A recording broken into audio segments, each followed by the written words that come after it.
यहाँ पे बच्चों अभी मैं आपके साथ डिस्कस करने वाला हूँ that is your equation of straight line. तो ये जो इक्वेशन ऑफ स्ट्रेट लाइन है ये है बेसिकली क्लास 9th और 10th का चैप्टर। तो ये चैप्टर हमारे पास अभी ICSE understanding mathematics ML Agarwal हम लोग उससे अभी डिस्कशन करेंगे। और ये जो एक्सरसाइज होगी वो एक्सरसाइज आपकी होगी 12.2। तो 12.2 से अभी हम लोग डिस्कस करने वाले हैं इक्वेशन ऑफ स्ट्रेट लाइन। और बच्चों ये वाला जो पार्ट है ये हम लोग का काफी इंपॉर्टेंट होता है, चाहे वो स्कूल का पॉइंट ऑफ व्यू है, चाहे वो आपके फिजिक्स का पॉइंट ऑफ व्यू है। क्योंकि हमको क्या करना होता है, हर बार काफी सारी स्ट्रेट लाइंस हर जगह ड्रॉ करने के लिए मिल जाती है जिसको हम लोग ड्रॉ नहीं कर पाते हैं और क्वेश्चंस हम लोग के गलत हो जाते हैं। तो क्या करना होगा कि 12.2 एक्सरसाइज को अगर हम लोग सही ढंग से कर लेते हैं तो हम लोग के काफी सारे डाउट्स क्लियर हो जाते हैं। तो वंस अगेन ये है 12.2 exercise equation of straight line ICSE understanding mathematics class 10। तो बच्चों यहाँ पे हम लोग स्टार्ट करते हैं फर्स्ट क्वेश्चन के साथ। तो जिन बच्चों के पास बुक्स होंगी वो बुक्स ओपन करके बैठेंगे, अगर बुक्स नहीं है तो जो है आपके पास मैं आपको एक एक क्वेश्चन करके बताऊंगा। जैसे बच्चों सबसे पहले आपका फर्स्ट क्वेश्चन है। फर्स्ट क्वेश्चन में क्या लिखा है, state which one of the following is true. लिखा है the straight line y is equal to 3x minus Y and 2y is equal to 4x plus 7। क्या ये आपस में पैरेलल है, परपेंडिकुलर है, नाइदर पैरेलल नॉर परपेंडिकुलर। तो बच्चों आपको क्या करना होगा, सबसे पहले दोनों लाइंस की इक्वेशंस लिखिए। तो बच्चों आपकी जो फर्स्ट लाइन है वो है 3x माइनस वाई और दूसरी इक्वेशन है 2y is equal to 4x plus 7। अब बच्चों आपको बताना है कि ये पैरेलल है कि परपेंडिकुलर है कि दोनों में कोई भी रिलेशन नहीं है। तो बच्चों आपको ध्यान देना होगा, अगर लाइंस आपस में पैरेलल होती हैं, लाइंस अगर आपस में पैरेलल होती हैं तो उनके स्लोप्स इक्वल होते हैं। यानी जो उसका स्लोप होगा वही इसका भी स्लोप होगा। यानी कि लाइंस अगर पैरेलल हैं तो m1 बराबर m2 होता है, ठीक है। लेकिन बच्चों आपको ये भी ध्यान देना होगा साथ में, अगर लाइंस आपस में परपेंडिकुलर होती हैं तो उनके स्लोप्स का प्रोडक्ट होता है -1। तो बच्चों ये दो रिलेशंस आपको स्पेसिफिकली देखने पड़ेंगे। अब बच्चों सबसे पहले हम किसी भी लाइन का स्लोप निकालने के लिए हम लाइन को directly y is equal to M X plus C से भी कंपेयर कर सकते हैं। अगर हम किसी भी लाइन को इससे कंपेयर कर देते हैं तो हमारे पास लाइन का स्लोप निकल करके आ जाता है। लेकिन कभी कभी हमारे पास अगर लाइन की equation A X plus B Y plus C equal to 0 के फॉर्म में गिवन है तो भी हम लाइन का स्लोप लिख सकते हैं। स्लोप होता है minus coefficient of X upon coefficient of Y, इस तरह से हम लिख सकते हैं। तो बच्चों आपको ध्यान देना होगा कि अगर लाइन की इक्वेशन गिवन है और उस लाइन को आप y equal to M X plus C में नहीं बदलना चाहते तो डायरेक्टली आप लाइन का स्लोप लिख सकते हैं which is minus coefficient of X upon coefficient of Y. और यदि आप y equal to M X plus C के फॉर्म में लिख चुके हैं तो डायरेक्टली कंपेयर करके आप स्लोप बता सकते हैं। जैसे बच्चों जो सबसे पहली वाली लाइन है वो है y is equal to 3x minus 5। तो जो इसका स्लोप है वो हो गया आपका 3, मान लीजिए आपका m1 हो गया 3। और बच्चों जो आपकी दूसरी लाइन है उसको अगर आप 2 से डिवाइड करेंगे तो ये हो जाएगी 2x प्लस 7/2। और बच्चों अगर हम इसको y equal to M X plus C से कंपेयर करेंगे, अगर हम इसको y equal to M X plus C से कंपेयर करेंगे तो बच्चों आपका जो दूसरी लाइन है उसका स्लोप आ जाएगा, क्या आ जाएगा, 2 आ जाएगा। तो बच्चों आप सोच के बताइए क्या ये दोनों आपस में पैरेलल है। कहोगे सर पैरेलल नहीं है क्योंकि m1 is not equal to m2 और ये परपेंडिकुलर भी नहीं है क्योंकि m1 m2 के स्लोप्स का प्रोडक्ट -1 नहीं आएगा। तो बच्चों इसका जो सही ऑप्शन हो जाएगा वो थर्ड वाला पार्ट हो जाएगा, नाइदर पैरेलल नॉर परपेंडिकुलर। तो बच्चों इसका जो हम आंसर लिखेंगे हम लिखेंगे these lines are neither parallel nor perpendicular. तो बच्चों आपको इस बात का ध्यान देना होगा कि मैंने आपका फर्स्ट क्वेश्चन सही ढंग से कंप्लीट कर दिया है और इसमें जितनी भी इंपॉर्टेंट थ्योरी थी वो सब आपको डिस्कस करके बता दी कि लाइन पैरेलल्स होती हैं तो क्या करना होता है, परपेंडिकुलर होती हैं तो क्या करना होता है, और इन दोनों में से कोई भी केस नहीं होता है तो वो न ही पैरेलल होती है न ही वो परपेंडिकुलर होती है। अब बच्चों लोग आते हैं दूसरे वाले क्वेश्चन की तरफ। उसमें हमारे पास दो लाइंस गिवन है और कह रहा कि वो दोनों लाइंस पैरेलल है। तो एक लाइन की इक्वेशन है बच्चों 6x plus 5y minus 7 equal to 0। और बच्चों दूसरी लाइन की इक्वेशन है 2px plus 5y plus 1 is equal to 0। कह रहा बच्चों ये दोनों आपस में पैरेलल लाइन है, तो बताओ p क्या होगा। तो तुम कहोगे सर कर लेंगे इसको जल्दी से, क्योंकि ये दोनों आपस में पैरेलल लाइन है। तो सर एक काम कर लेते हैं, हम दोनों के स्लोप्स को निकाल करके इक्वल कर देते हैं, तो हमारे पास p आ जाएगा। तो बच्चों अब आपको क्या करना होगा, लाइन की इक्वेशन को y equal to mx plus c के फॉर्म में ना लिखिए, क्योंकि आपका टाइम वरना बार बार वेस्ट हो जाएगा। आप इस लाइन को ध्यान से देखिएगा, या आप पहले से इसको एक बार अटेम्प्ट कर लीजिए और हमको p का आंसर कंफर्म करिए, क्योंकि आप पैरेलल की कंडीशन पहले भी जान चुके हैं। तो बच्चों क्या करिएगा, जो 6x plus 5y minus 7 equal to 0 वाली लाइन है उसको ax plus by plus c equal to 0 से कंपेयर करिए और स्लोप बता दीजिए। स्लोप होगा minus coefficient of x upon coefficient of y। उसी तरह से बच्चों दूसरी लाइन का भी स्लोप निकाल लीजिए और इन दोनों स्लोप्स को आपस में इक्वल कर दीजिए, क्योंकि ये लाइंस आपस में पैरेलल है। और जैसे ही आप इक्वल करेंगे तो बच्चों आपके पास p की वैल्यू निकल करके आ जाएगी। तो ये काम आप करिए और हमको जल्दी से p की वैल्यू कंफर्म कर दीजिए। p की वैल्यू बच्चों आपने बताई 3। ठीक है बच्चों, तो नेक्स्ट क्वेश्चन है क्वेश्चन नंबर 3, उसको भी आप करिए बुक से देख करके। जिन बच्चों ने क्वेश्चन नंबर 2 नहीं किया पहले क्वेश्चन नंबर 2 को करिए, और जिन्होंने 2 कर लिया है वो 3 नंबर करेंगे, तीसरा नंबर। सारे क्वेश्चंस बच्चों लोग लाइन से डिस्कस करेंगे एक्सरसाइज 12.2 के।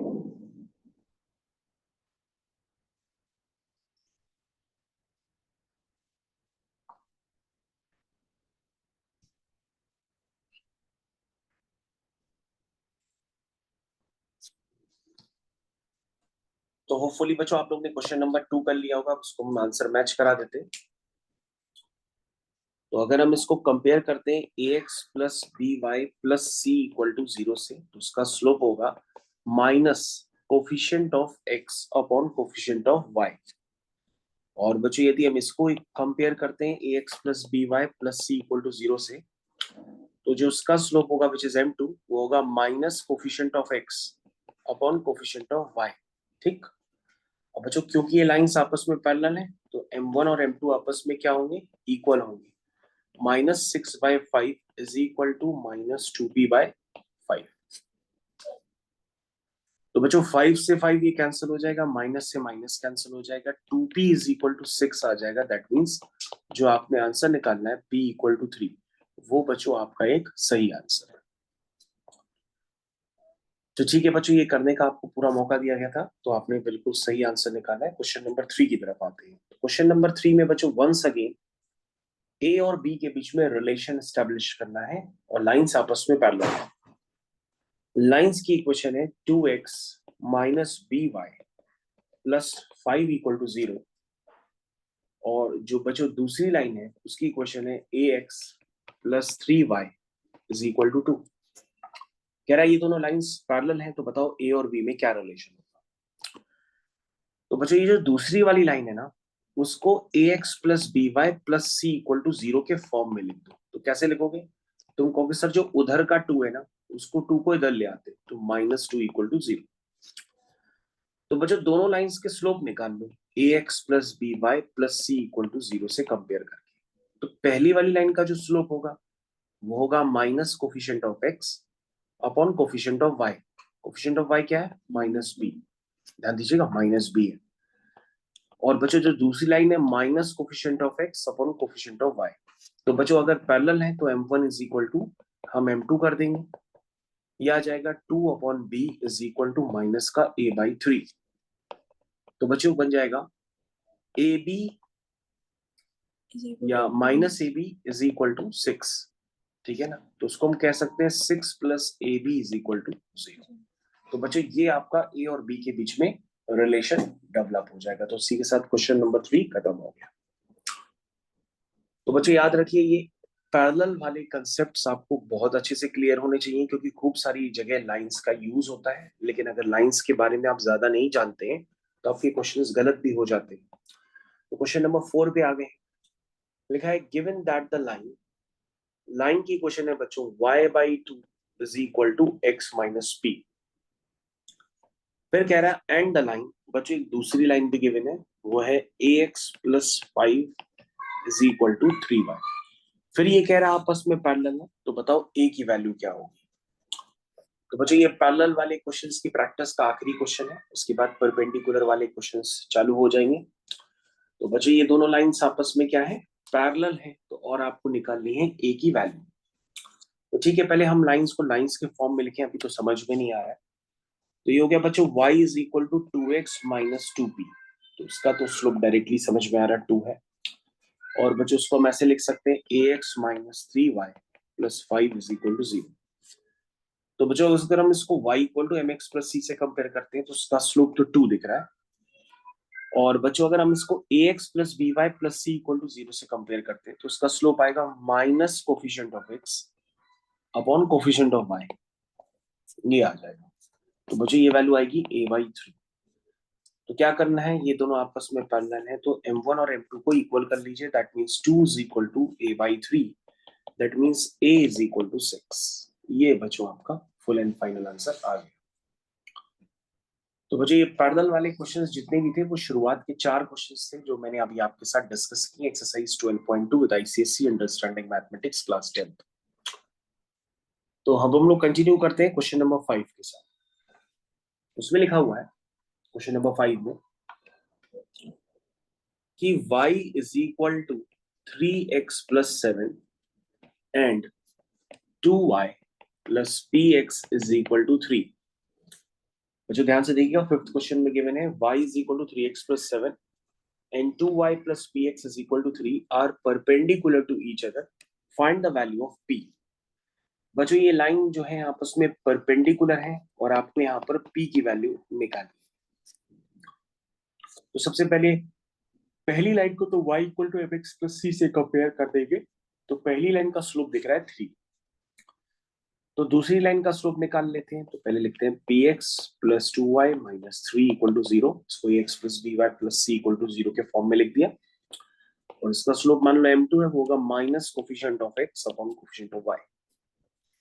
अब जो लाइंस क्या है, परपेंडिकुलर है, तो आप लिख दीजिए lines are perpendicular, that is m1 m2 is equal to -1। ठीक है, तो मेरे ख्याल से बच्चों ये कंसेप्ट मैंने आपको पहले भी बता रखा है, अब ये फाइनली यूज होने के लिए यहाँ पर तैयार है। तो बच्चों ये हो गया 3 into minus P by 2 is equal to -1। यहां से बच्चों ये माइनस से माइनस कैंसिल हो जाएगा और 3p इज इक्वल टू 2 आ जाएगा, यानी कि p की वैल्यू आ जाएगी 2/3। ये बच्चों आपका आंसर। तो बच्चों ये आपका क्वेश्चन नंबर 5 कंप्लीट हो गया। सबको समझ में आ गया। Question number 6। क्वेश्चन नंबर 6 में गिवन है if the straight line 3x minus 5y plus 7 is equal to 0 and 4x plus ay plus 9 is equal to 0। कह रहा बच्चों अगर ये दोनों स्ट्रेट लाइंस हैं, ये आपस में परपेंडिकुलर है, तो पूछ रहा है a क्या होगा। तो बच्चों अब तो क्वेश्चन करने की स्पीड बढ़ जाएगी। m1 होगा minus coefficient of x upon coefficient of y। m2 होगा minus coefficient of x upon coefficient of y।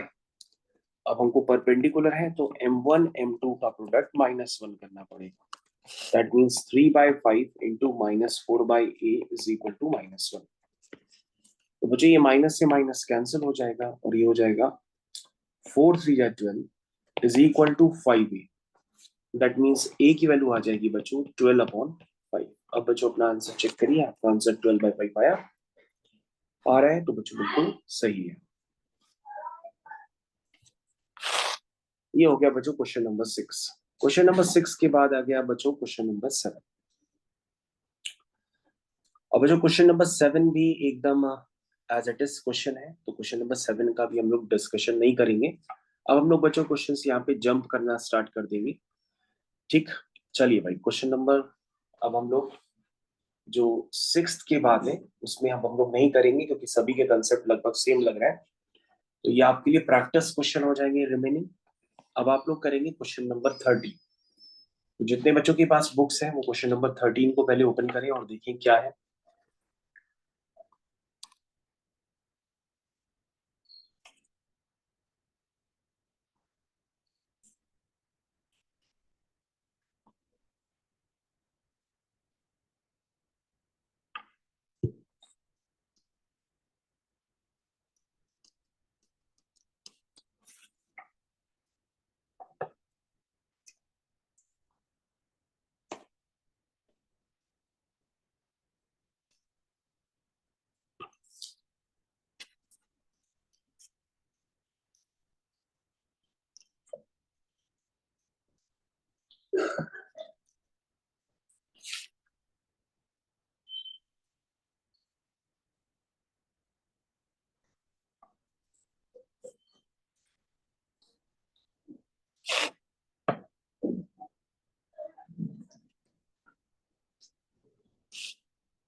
तो बच्चों हम लोग आ चुके हैं क्वेश्चन नंबर 13 की तरफ। अब आप चेक करिएगा आंसर, उसमें लिखा है find the equation of a straight line perpendicular to the line this, okay, having same y axis intercept as line 2x minus y plus 5 equal to 0।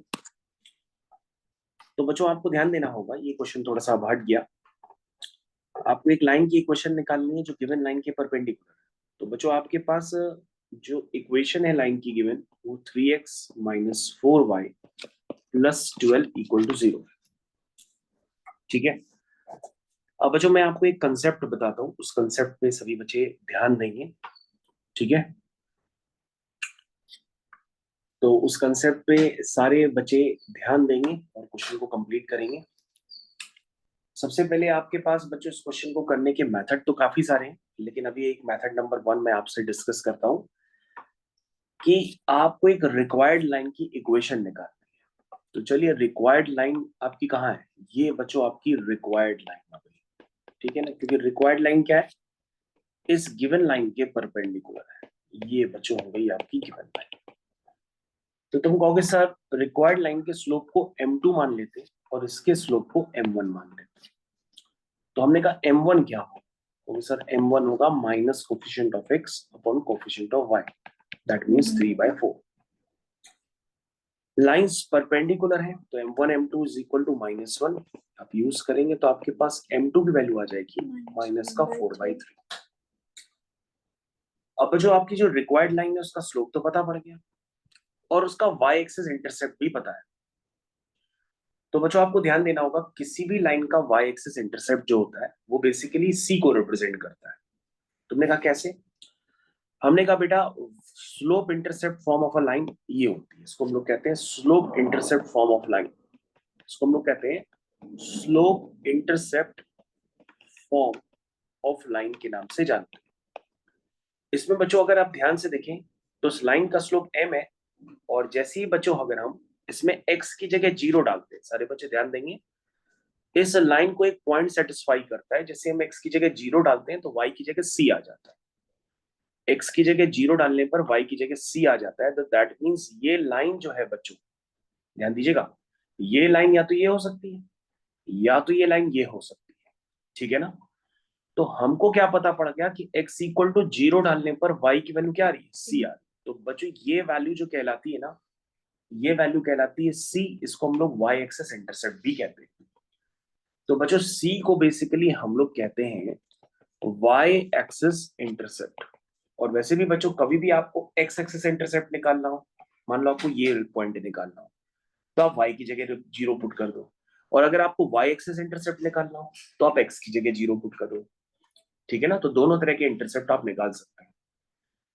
तो जो c होता है उसको हम लोग y एक्सिस इंटरसेप्ट के नाम से जानते हैं, ठीक। अब जो आपकी लाइन की इक्वेशन है ना, ध्यान से देखिए, वो लाइन की इक्वेशन है y,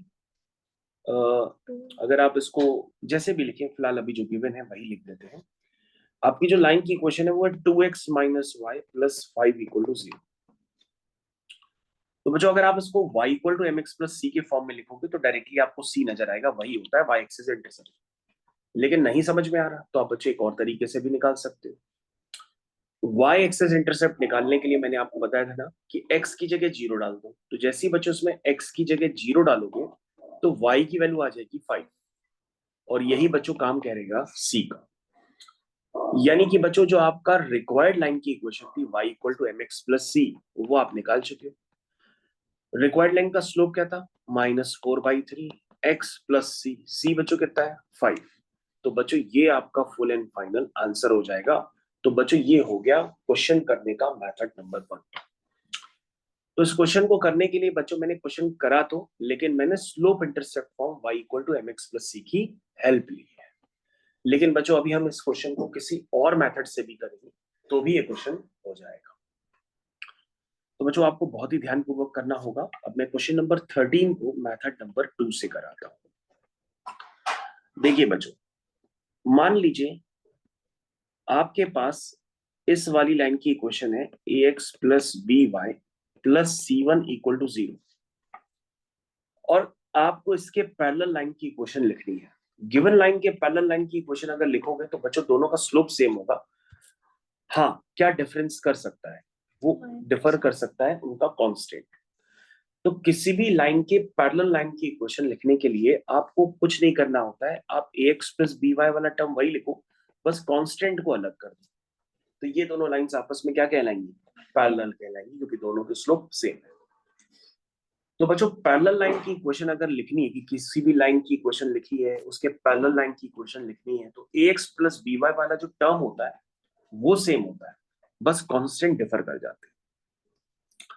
हाँ बच्चों, अगर यही काम अगर हमको मान लो करना होगा परपेंडिकुलर लाइंस के बीच में, मान लो इसकी इक्वेशन है ax plus B Y plus C equal to 0, और इसके परपेंडिकुलर लाइन की इक्वेशन अगर हमको लिखनी है तो वो लिखेंगे bx minus A Y plus C equal to 0। और बच्चों अगर आपको डाउट लग रहा है तो आप दोनों के स्लोप निकाल के चेक कर लो।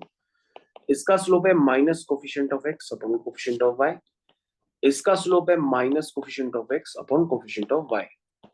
तो बच्चों अगर आप ध्यान से देखें तो दोनों के स्लोप का प्रोडक्ट -1 आ रहा है, तो दैट मींस मैंने गिवन लाइन की जो परपेंडिकुलर लाइन की इक्वेशन लिखी है वो सही है। गिवन लाइन के जो परपेंडिकुलर लाइन की इक्वेशन लिखी है बच्चों वो सही है। अब बच्चों जरा ध्यान दीजिएगा, आपको एक कंसेप्ट याद भी रखना होगा कि एक गिवन लाइन के परपेंडिकुलर लाइन की इक्वेशन आप डायरेक्टली लिख सकते हैं, ठीक है। हाँ, लेकिन दोनों में कॉन्स्टेंट्स बच्चों अलग अलग होते हैं, तो वो कॉन्स्टेंट्स आप अलग कर लीजिए। यहाँ अगर कांस्टेंट C1 है तो वहां पे कांस्टेंट क्या हो जाएगा, C2 हो जाएगा। बाकी बच्चों को इस तरह से लिखना होता है। तो ये बच्चों कंसेप्ट काफी इंपॉर्टेंट होता है, आप इसको याद रखिएगा। अब मैं इसको 13th वाले क्वेश्चन में यूज करूंगा। तो बच्चों 13 क्वेश्चन में आपके पास ये लाइन गिवन थी और इस लाइन की परपेंडिकुलर लाइन की इक्वेशन आपको लिखनी थी।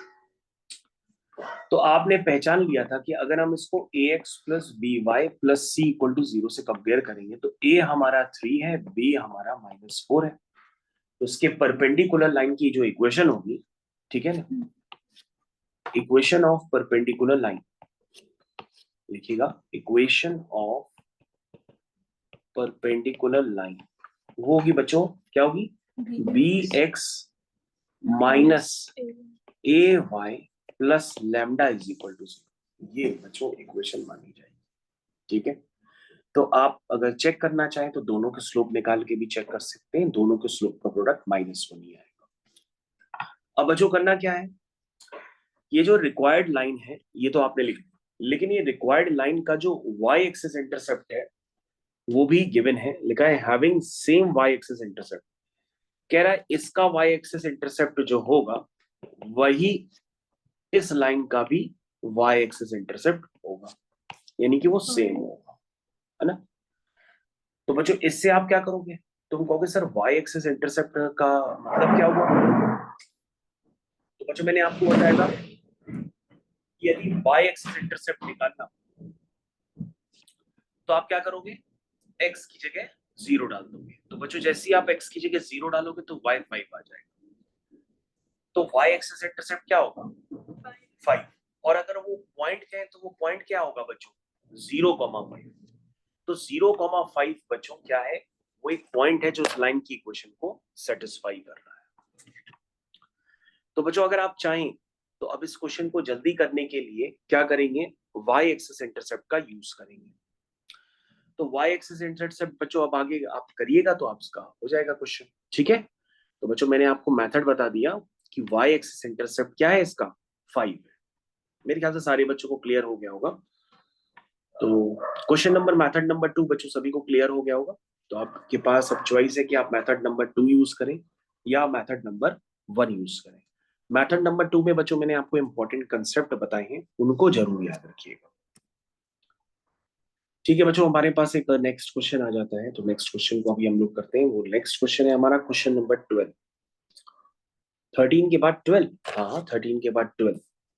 तो बच्चों 12th क्वेश्चन आप सभी को मिलके करना है। और 13 क्वेश्चन में आपके पास दो चॉइसेस हैं, चाहे आप मेथड नंबर 1 से करें चाहे आप मेथड नंबर 2 से करें। क्वेश्चन नंबर 12 आप सभी लोगों को पहले करना है।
जो क्वेश्चन नंबर 12 का हम लोग डिस्कशन स्टार्ट करते हैं, आपने होपफुली कर लिया होगा। तो देखिए, find the equation of a straight line perpendicular to given line with y-axis intercept -3। तो सबसे पहले बच्चों आपके पास गिवन लाइन की इक्वेशन ये हो गई, और इसके परपेंडिकुलर लाइन की इक्वेशन क्या होगी, तो y equal to M X plus C ही लिख देते हैं। स्लोप क्या होगा, इसका स्लोप बच्चों कितना है, -2/5। तो परपेंडिकुलर लाइन की इक्वेशन बन गई y is equal to -2/5 X plus C. अब बच्चों क्या लिखा हुआ है कि भैया इसका y एक्सिस इंटरसेप्ट भी दिया है -3, यानी कि c की वैल्यू दी है -3। तो डायरेक्टली बच्चों आप आंसर लिख सकते हैं y equal to -2/5 X -1 and with y intercept is -3। m1 m2 equals -1 हाँ बच्चों बताया नहीं, चलो तो बताइए बच्चों इस स्लोप क्या होगा, क्योंकि इसकी लाइन की परपेंडिकुलर लाइन है तो हो जाएगा 5/2। क्या हो जाएगा 5/2। हाँ हाँ बच्चों जो रिक्वायर्ड लाइन है ना वो गिवन लाइन के परपेंडिकुलर है, तो उसका स्लोप हो जाएगा 5/2। और सी बच्चों तो पहले से पता है -3। बच्चों देखा आपने कंसेप्ट सीख लिया तो आपने क्वेश्चन को कितनी स्पीड से खत्म कर दिया। ठीक है बच्चों, तो नेक्स्ट क्वेश्चन की तरफ बढ़ते हैं। नेक्स्ट क्वेश्चन है बच्चों आपका क्वेश्चन नंबर 10। तो सबसे पहले सारे बच्चों को क्वेश्चन नंबर 10 करना है खुद से, फिर मैं इसको कंटिन्यू करता है।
प्यारे बच्चों, हम लोग क्वेश्चन नंबर 10 का डिस्कशन करते हैं, क्योंकि आपने अब तक देख लिया होगा उसको, तो देखिए ट्राई करते हैं उसको भी हम।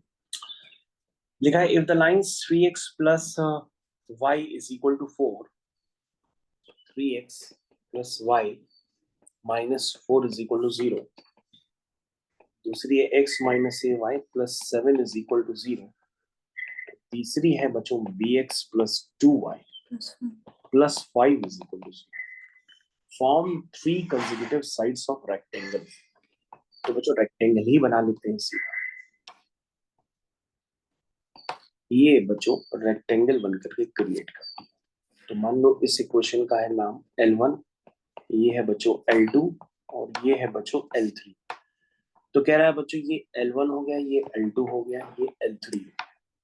ठीक है, L1 बच्चों आपको दिखा है, L3 भी आपको दिख रहा है, तो ऐसे तो समझ में आ रहा है कि L1 और L3 आपस में क्या है, पैरेलल है। L1 और L3 को बच्चों आपस में पैरेलल कर दो, यानी कि इसका स्लोप लिख लो और बच्चों इसका भी स्लोप जरूरत पड़ेगी, लिख लो। और बच्चों इसका भी स्लोप लिख लो।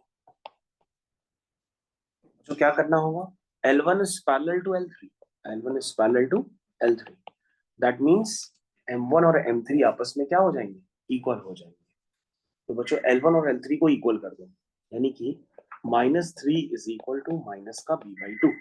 माइनस से माइनस कैंसिल हो जाएगा, b की वैल्यू आ जाएगी बच्चों 6। चेक करिए कितने बच्चों की वैल्यू 6 है।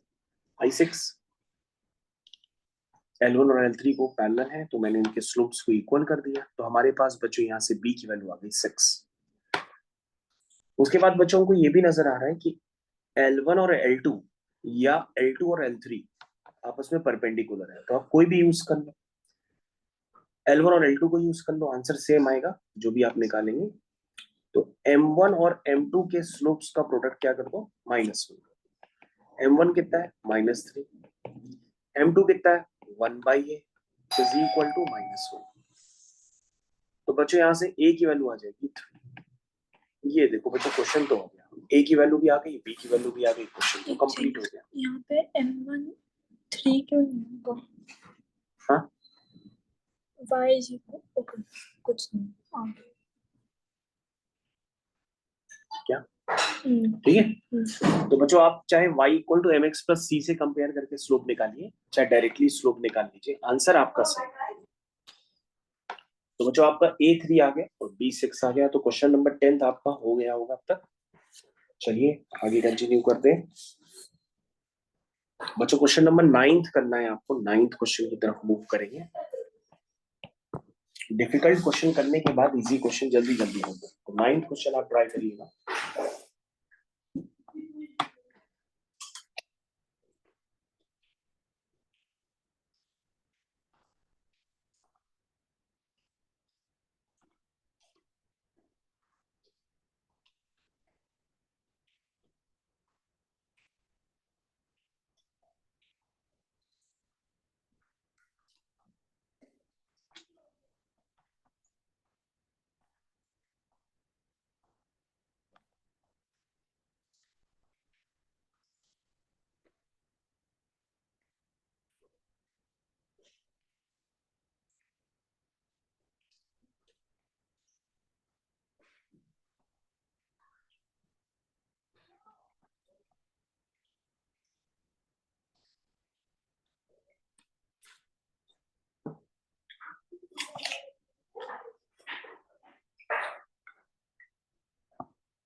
तो बच्चों यहाँ पर क्वेश्चन आपके पास गिवन है कि ए और बी से जो लाइन पास कर रही है वो परपेंडिकुलर है एक गिवन लाइन के, तो पूछ रहा बी की वैल्यू क्या हो। तो तुम कहोगे सर वैसे तो अगर लाइन की इक्वेशन गिवन रहती है तो स्लोप होता है -a/b, लेकिन सर अगर हमारे पास दो पॉइंट्स गिवन रहते हैं तो भी हम उस लाइन का स्लोप निकाल सकते हैं। क्या होगा slope? y2 minus y1 upon x2 minus x1। तो बच्चों ये हो गया b -3 अपॉन 4 प्लस 2, हो गया b -3 अपॉन 6। ये तो बच्चों स्लोप आ गया। अब आपस में ये परपेंडिकुलर है तो आप इसका भी स्लोप निकाल लो, 1/2। अब बच्चों परपेंडिकुलर के केस में स्लोप्स का प्रोडक्ट जो होता है वो -1 होता है, यानी कि b -3 upon 6 into 1/2 is equal to -1। ठीक, तो यहां से बच्चों आ जाएगा b -3 इज इक्वल टू -12। ठीक है, यानी b की वैल्यू हो जाएगी -12 plus 3 which is equal to -9। ये बच्चों उसका फुल एंड फाइनल आंसर है। तो जिन बच्चों ने क्वेश्चन नंबर 9 किया हो वो अब इसको पूरे तरीके से चेक कर लें।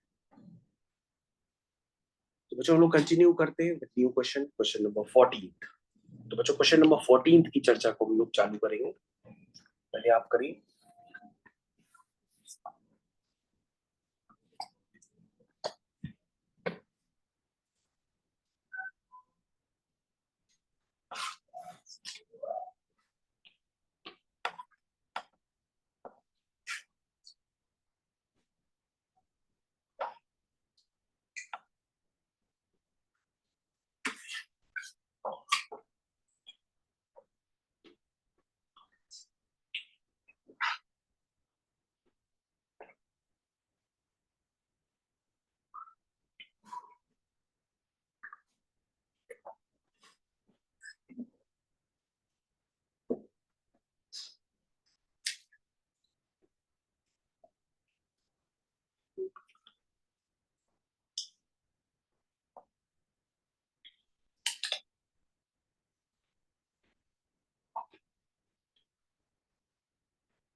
हो गया।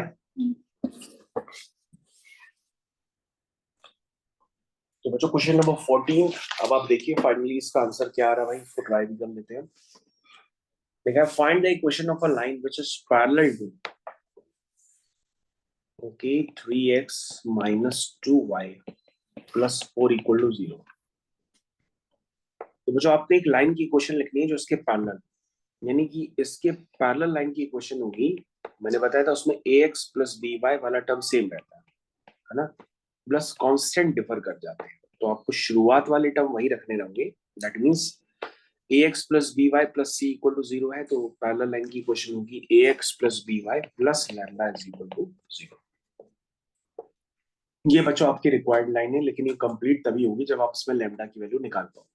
लेकिन ये गिवन है कि रिक्वायर्ड लाइन किससे पास करती है? 0,3 से पास करती है, तो ये इसको सेटिस्फाई भी करेगा। ठीक है, तो आप इसको सेटिस्फाई करा दो। दैट मींस x की जगह 0 डाल दो और y की जगह 3 डाल दो, तो बच्चों यहाँ से आपका लैम्डा निकल के आएगा, और लैम्डा बच्चों आ रहा है आपका 6। लैम्डा 6 आ गया, तो बच्चों आपका फुल एंड फाइनल आंसर हो जाएगा 3x - 2y plus 6 is equal to 0। ये बच्चों आपका आंसर हो गया। मेरे ख्याल से सारे बच्चों को ये क्वेश्चन अच्छे से समझ में आ गया कि भैया मैंने ax plus by plus c equal to 0 के पैरेलल लाइन की इक्वेशन लिख दी, ax plus B Y plus lambda equal to 0 और इसको पास करा दिया और क्वेश्चन आपका जल्दी से हो गया। बच्चों आपको क्वेश्चन नंबर 17 पहले करना है और मैं उसको ट्राई करूंगा। तो क्वेश्चन नंबर 17 आप पहले रिव्यू करिए फिर मैं इसको सॉल्व करता हूँ।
तो जो आपने 17th क्वेश्चन अभी तक कर लिया होगा, आप जरा उसको चेक करिएगा। 17 क्वेश्चन में लिखा है write down the equation of line perpendicular to the line this is 3x plus 8y minus 12 is equal to 0। हमें इसके परपेंडिकुलर लाइन की इक्वेशन लिखनी है। तो मैंने बताया था कि इसको पहले ax plus by plus c equal to 0 से कंपेयर कर लो। तो तुम्हारे पास a आ जाएगा 3, b आ जाएगा 8। उसके परपेंडिकुलर लाइन की इक्वेशन होती है bx minus A Y plus lambda is equal to 0। लेकिन ये क्या कह रहा है कि लाइन पास कर रही है, किससे पास कर रही है? -1, -2 से। तो बच्चों हम इसको पास भी करा देते हैं। यहां से बच्चों ये हो जाएगा -8 प्लस का 6 plus lambda is equal to 0। तो बच्चों यहां से लैम्डा की वैल्यू आ जाएगी 2। कितनी आ जाएगी? 2। और बच्चों अगर लैम्डा आपका 2 आ गया तो आपका फुल एंड फाइनल आंसर आ जाएगा 8x minus 3y plus lambda. ये बच्चों आपका आंसर आ गया। ठीक है, सबको समझ में आ गया? तो बच्चों यहाँ से लैम्डा की वैल्यू 2 आ गई है, उसको उठा करके मैंने पुट कर दिया और आपका फुल एंड फाइनल आंसर निकल करके आ गया है। तो आप इसको चेक कर लीजिएगा।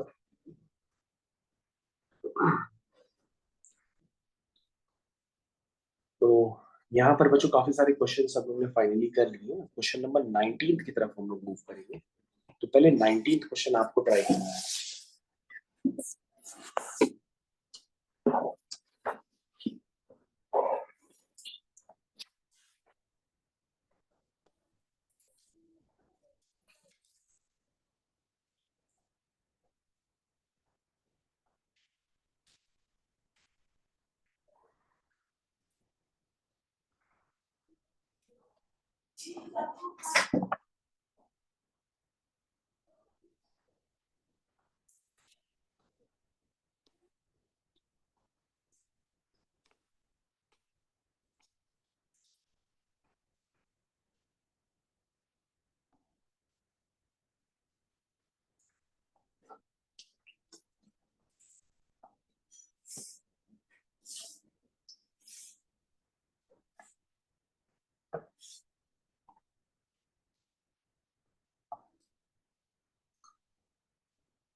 लोग क्वेश्चन नंबर 19 की तरफ कंटिन्यू करेंगे। अब आप लोग को टाइम मिल गया। देखिए क्वेश्चन नंबर 19 में क्या लिखा हुआ है, उसमें लिखा है find the equation of a line that is parallel to 2x plus 5y minus 7 equal to 0. 2x plus 5y minus 7 is equal to 0. ठीक है, आपको एक लाइन की इक्वेशन लिखनी है जो इसके पैरेलल हो, तो लिख लो कि तुम कहोगे सर वो 2x plus 5y plus lambda is equal to 0 होगी इसके पैरेलल लाइन की equation, and passes through the midpoint of the line segment of joining the points this and this. ये जो लाइन है ना, ये लाइन पास करती है, कहां से पास करती है? मिड पॉइंट से। किसके मिड पॉइंट? ये वाला, इस मिड पॉइंट से ये लाइन पास करती है। अब ये जो मिड पॉइंट है वो कौन से दो पॉइंट्स का मिड पॉइंट है? वो पॉइंट है 2,7, एक है -4,1। ठीक, तो तुम कहोगे सर ये मिड पॉइंट तो हम निकाल ही लेंगे। मिड पॉइंट का फॉर्मूला होता है x1 plus x2/2 y1 plus y2/2।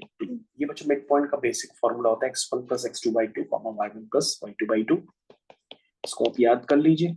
-2/2 is -1 और 8/2 दिस इज 4। तो इसका मतलब ये लाइन पास कर रही है -1,4 से, और जो हम इसको पास करा देंगे -1,4 से, और ये इक्वेशन बन जाएगी -2 plus 20 plus lambda is equal to 0। That means lambda की वैल्यू आ जाएगी बच्चों -80। ठीक, तो बच्चों आपका जो फुल एंड फाइनल आंसर आएगा वो आएगा 2x plus 5y minus 18 is equal to 0। ये बच्चों आपका फुल एंड फाइनल आंसर माना जाएगा क्वेश्चन नंबर 19। तो बच्चों मैंने क्वेश्चन नंबर 19 तक आपको सही ढंग से डिस्कस कर दिया है। बाकी के जो रिमेनिंग क्वेश्चन है उसकी पीडीएफ फाइल मैं आपके साथ शेयर करता हूँ, तो आप रिमेनिंग क्वेश्चंस को कंप्लीट करने के बाद हमारे साथ शेयर करिए। तो वंस अगेन बच्चों अभी हम लोग ने डिस्कशन किया था आईसीएससी अंडरस्टैंडिंग मैथमेटिक्स में क्लास 10 एमएल अग्रवाल। इसको हम लोग यहाँ पे ब्रेक करते हैं। Thank you.